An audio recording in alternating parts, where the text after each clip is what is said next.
Amma Baad. Honorable Principal, respected teachers, parents and my lovely sisters. My name is Amna Khatun, studying in class Al-Nasanya. I am here to give a short speech Independence Day.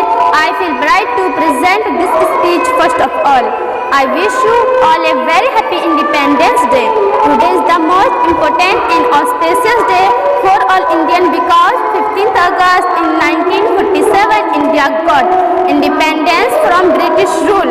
We celebrate independence on 15th August of every year. Independence Day is a national festival of India. We remember our freedom fighters on this day. On this day, our national flag is hoisted on every public places. Today we are fortunate that we are born in an independent country and we have our fundamental rights. On this day, our national flag is hoisted on every public places.